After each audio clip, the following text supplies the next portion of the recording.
Good day, everyone. Hope you're doing well. Today's 10 Interesting Facts is about Commander William Riker from Star Trek The Next Generation.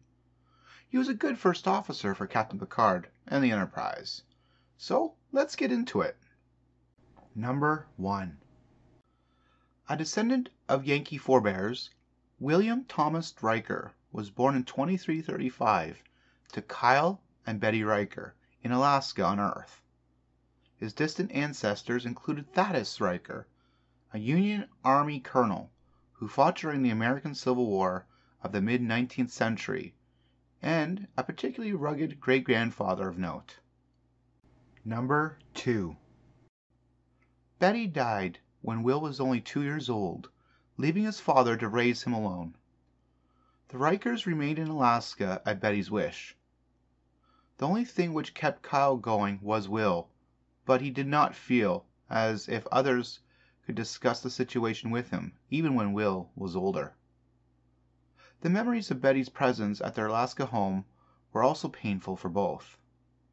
This initial trauma created a rift between the two Rikers, which lasted 30 years. When Will first started school at the age of 5, he told all his new friends that his mother was still alive. Eventually, he told the story so often that he began to believe the lie. Soon, his teacher learned of this problem, and both she and Kyle had to talk with Will and make him realize that his mother was dead and was not coming back. Will cried the entire night following, but later realized it was an important step in accepting his mother's death. However, Will's relationship with Kyle continued to deteriorate into his early teens. He was often left to care for himself, learning such skills as cooking. Number 3. Will was never able to concentrate much on subjects, such as math, as he constantly daydreamed about starships.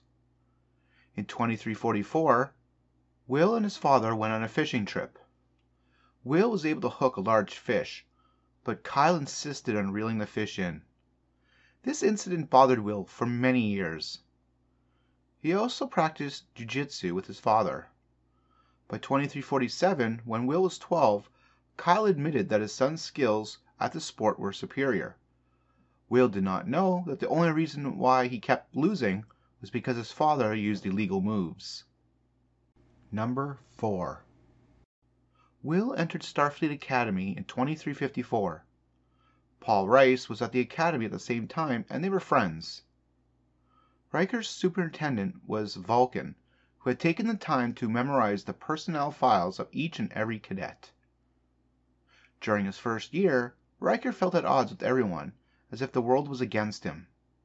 At one point in the Academy, Riker calculated a sensory blind spot on a Tholian vessel and hid within it during a battle simulation. Upon graduation in 2357, Riker was ranked 8th in his class. He set lofty goals for himself and hoped to reach captain before 35 years of age.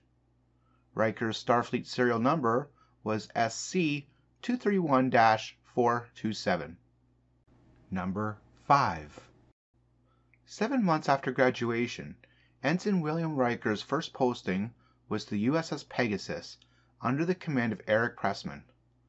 He was the ship's con officer, and his youthful appearance earned him the nickname Ensign Babyface, coined by fellow crew member Lieutenant Boylan.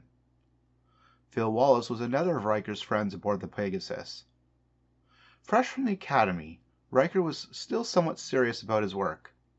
Loyalty and obedience to his commanding officer were top priorities, with his ears still ringing from words like duty and honor. This attitude caused him to behave against the principles of the Treaty of Alderaan during a crisis on board the ship. Although Pressman commended Riker for his unquestioning loyalty, over the years Riker began to have doubts about whether he had made the right decision. Number 6. Following the Pegasus incident, Riker was stationed on Beta Z. While there, he met Diana Troy. The two began a relationship which lasted several years. By 2361, Riker was promoted to lieutenant and served in the operations division aboard the USS Potemkin. Aboard the Potemkin, he developed a tactic which involved using a planet's magnetic pole and shutting down all ship systems to confuse an enemy vessel's sensors. He also took up poker so he could integrate himself with the senior officers in their games. Fortunately, they realized he was young and inexperienced and decided not to hold it against him.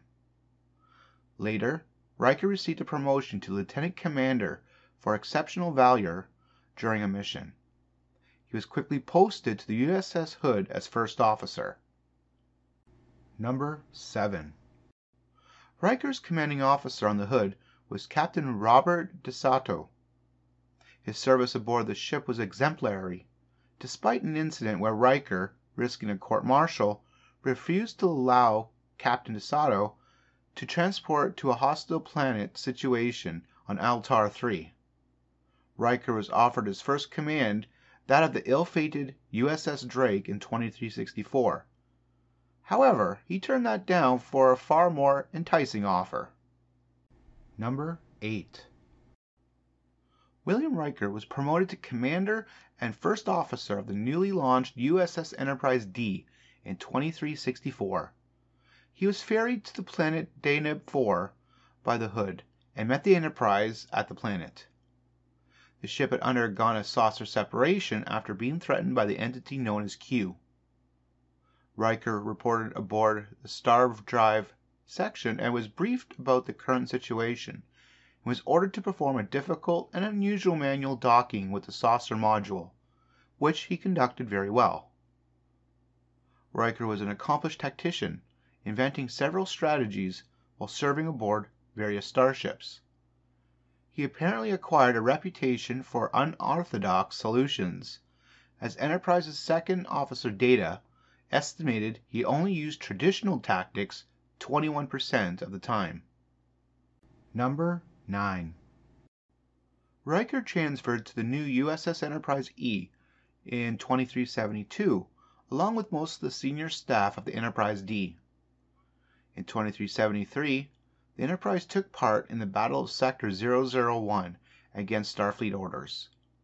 Thanks to the ship's intervention, the Borg cube was destroyed, but not before it launched a sphere which generated a temporal vortex and traveled to the year 2063.